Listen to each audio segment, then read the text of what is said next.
Hello guys, welcome back to my channel. It's your girl Star Flames. In this video, we're going to talk about Blac Chyna's financial status, including her monthly income, savings, expenses, all being revealed in the ugly custody battle that she has going on with her ex Tyga over their 11-year-old son, King Cairo.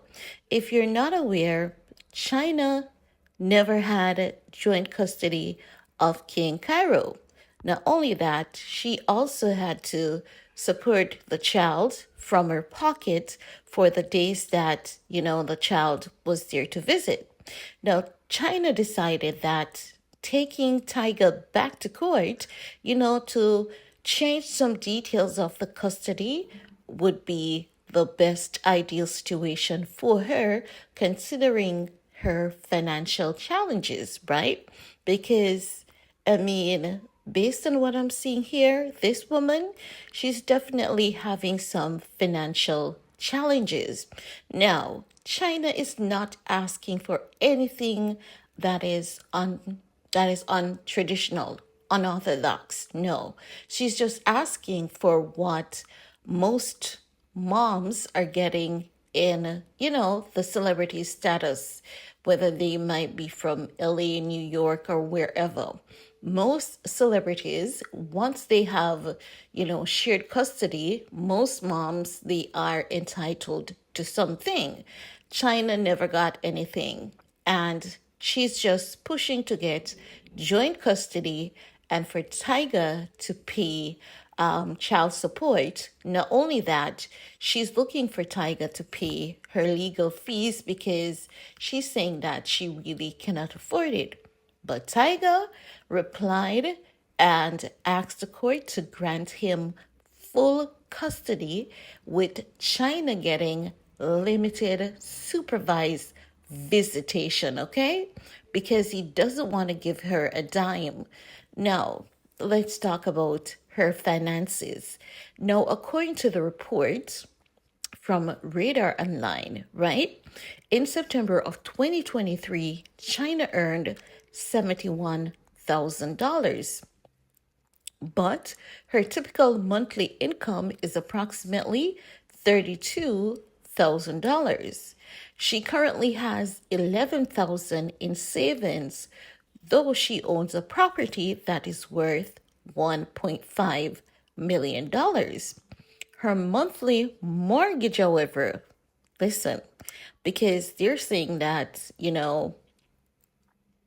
in September of 2023, she earned 71K, but normally she would earn approximately 32K, which means that normally her average earning is 32K, but on a lucky month like September, she may earn 71K, okay? So they're saying that from this, her mortgage is 22K. So just think about the month where she doesn't earn over that 32K. And from that 32K, she has to pay 22K. That leaves her with only 10K, right? And then they're saying that, the mortgage is 22K, comprising of $1,885 for the principal and 17K in interest, with property taxes totaling $3,000. So she can pay that at the end of the year, right? Now, the report also states that she allocates funds for various expenses, such as 8K for healthcare, 5K for childcare, and 1,400 for utilities, 850 for cell phone, right? I want you all to bear with me because remember, they said September of 2023, she earned 71K, but her typical monthly income is 32K. So just imagine on a month where she earns 32K, she has the mortgage of 22K, plus she has the healthcare for 5K. childcare for 1,400, cell phone for utilities and cell phone for 850. It means that for most months, her expense outweighs her income, right? Unless she has a lucky month like September. So you can get a sense that she's truly, actually, in fact, struggling here financially.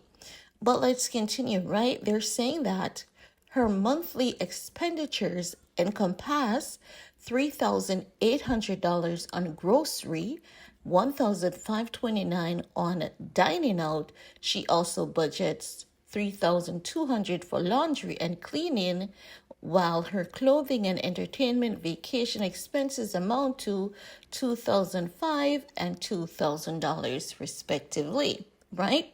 Now, I know that some people may say, but she doesn't need to go out. But she doesn't need, yeah, she needs to go out. Going out is a very important part of your budgeting, and I've learned that like at a late stage. Going out, dining out, you best believe your entertainment should be a part of your monthly allocated expenses. I know most of us cannot afford it, but it should be though. It should always be included. And when it comes to like anything that has to do with a court case, you're going to have to include it. And whether you go out or not, they're going to ask you, say, for example, you had to go somewhere. How much do you think you would spend on a monthly basis? So whether she's dining out or not, she has to include a rough estimate there. Like, even if you're talking to like a financial analyst, if you're talking to someone who is, geared towards helping you with your finances, or a therapist or so, you have to include those things. So I understand that even though like dining out is included here, it may also mean that she never dines out from her own pocket, but she had to include an estimate there so that the court can have a sense of her financial responsibility, because your entertainment and miscellaneous is a must for your budget, right? So they're saying that, these are her total expenses for the month, even though it can be changed at any given time. And based on this information, it is showing that she really cannot afford to provide as she would like to for her son, right? So, as such, she wants Tyga to chip in financially, because if you're asking the court for child support from the father of your kids, why do you need the child support? So that's basically why she had to provide her earnings and expenses, right? So because she has to provide all of this information, Tyga is saying, you know what? I'm not going to give you a dime. I have no intentions of giving you a dime or a dollar. So tell you what, judge, give me full custody of my child, and just you guys decide a allotted visitation time for her, a few hours. I'll take full responsibility of my kid. Just give her a few hours to see the child so she can have some kind of connection or some kind of bond with the child.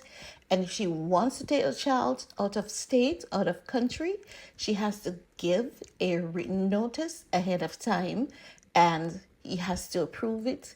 And that money has to come from her pocket, okay? So that's what Tyga is basically saying. When I tell you this man really doesn't like Chyna, he doesn't like her. Because I believe that if you really do care about your child's development, you would care about how much time they spend around both parents. And you as the father, if you're not selfish, you would say, you know what? I'm not going to do this for you, woman. I'm going to do it for my son, okay? You want joint custody? I'm going to give you an opportunity, and I'm going to say to the court, okay, I agree on the joint custody. And guess what? I'm going to give you $8,000 monthly. I'll take care of the medical expenses, the school expenses. I'm going to give you $8,000 monthly, or, whatever decent amount he can give. But if you mess up, you bet your ass I'm going to take you back to court and I'm going to file for full custody of my child. I believe that, if he truly cared and wasn't so selfish, that is what he would be looking at. I do believe that Chyna means well. I also understand that she may have been immature as a parent in the past, but I also believe that she deserves a second chance at truly being there for her child. And I do believe that every child needs to have both parents unless, they have proven to be a danger to their child's life and development. But that's all I have to share in this video with you guys about this. Let me know, what are your stance on this? Do you think that Tyga is being too brutal to Chyna, or do you think that what Chyna is asking for is unreasonable and she needs to put things in gear and work harder? I want to hear from you all. Now, while you're at it, show your girls some love and talk to you all later. Bye, guys.